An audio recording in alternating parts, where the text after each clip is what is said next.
Moving on to another of the statistics we picked up, and I think, John, you said that the last I rattled off, you said was good news. Well, there's another good news bit that 87%, so it's nigh on everybody who was surveyed, said that relationships between customers and contractors had improved in the last decade. Do all of you actually recognise that? I must admit that made me raise an eyebrow when I read it. I guess it's changed. I've certainly seen that. I think there are elements of our customer relationship which have become more transactional and more structured than maybe in the good old days. Does that and that might manifest itself in feeling like it's you're not as close because you're going through very structured procurement processes and evaluations. But I think the spin-off from that structure and those processes that have been developed over recent years is it feels like a fair playing field. So in terms of any one supplier's offering to a particular bid and then dealing with the customer through project execution, it feels like we've fought on a fair playing field, delivering apples for apples, and with that probably comes some extra trust and an open dialogue with the customer. So yeah, interesting statistic. I think some of my sales guys weren't immediately in agreement with how easy it was out there to have a relationship with the customers. So. Perhaps it's the customers feel they're getting the better relationship the other way around. Maybe that's it. Yeah. So. I think I go back to this point of having two distinct type of customers. I found that our what I call the top 5 clients we do our day in day out transactionals, is they're actually coming a lot closer. I find that the clients who kind of transactional 1-2 kind of projects a year, they're much distance themselves. This is that batten down the hatches, perfect storm's coming, I'm going to stay in my safe zone.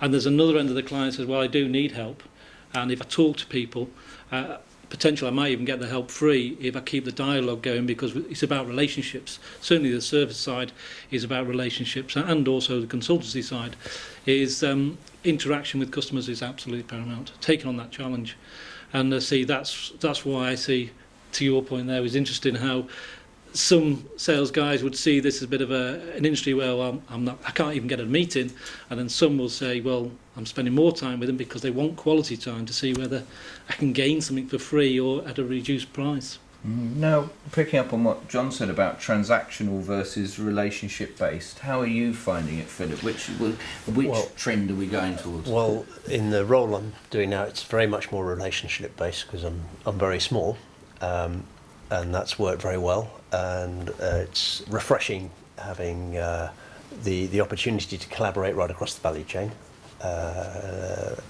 But prior to that, in the bigger organisations, I felt the trend was more to a transactional relationship, especially with the big customers.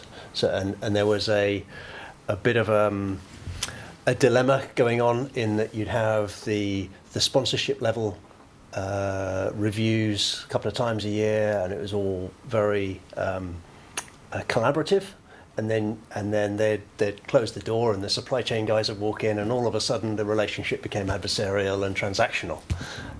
So there's a left-hand, right-hand thing going on in the background, and I think that comes back to the way I think to maximise the value available from the talent that exists and the capabilities that the industry has, I think requires a slightly more mature relationship across the supply chain at all levels to really allow the different players to do what they're really good at.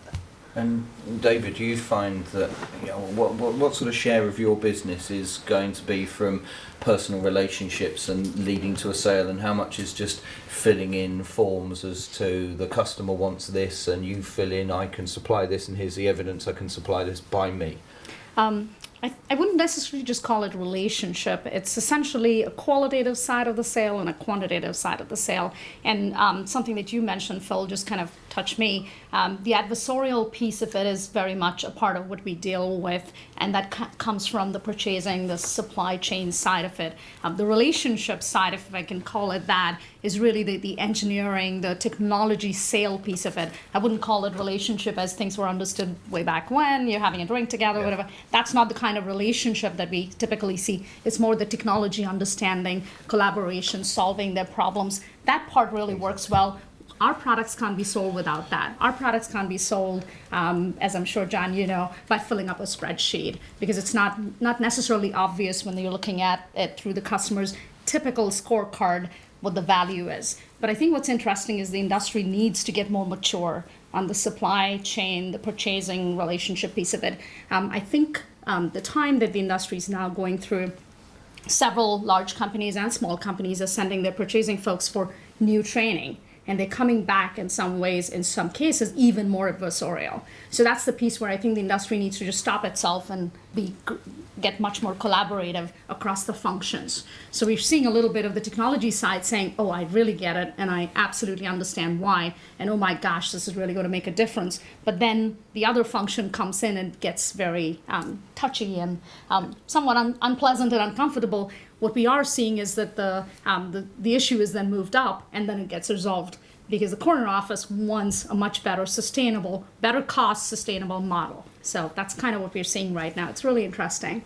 It's an interesting contradiction to what we talked about earlier, because we're talking about we're in a time where the market needs more innovation, faster routes to new ideas get into the field, and yet we've potentially got a procurement philosophy that's could stifle that if we're not careful. So yeah, quite and that's picked up, isn't it, in the report, and towards the back under levels of knowledge. There are some points where some of the questions were made that suggested that some of the respondents didn't actually know that there was a better way. There was kind of the comfort blanket of what they've always used and how they've always done it should be the way they should do it in the future. And there's a clear education job needed, at least to some of the industry, to actually realise that there are better and more efficient and cheaper ways of doing things.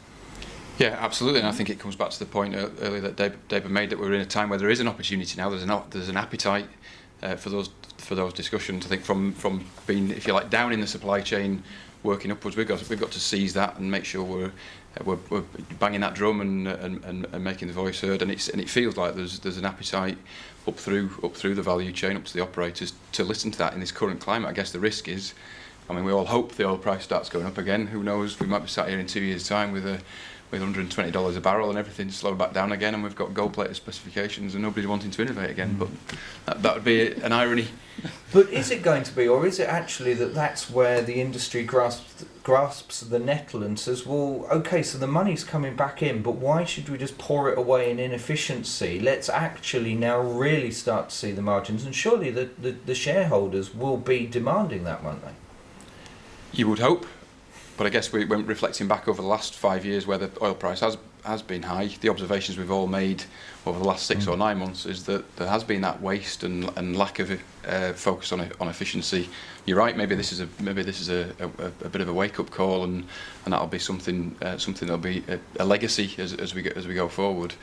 But we were, like I say, 12 months ago, we were in that sort of period of having a lot of waste in various processes, and we could easily slip back into that state if we're not careful.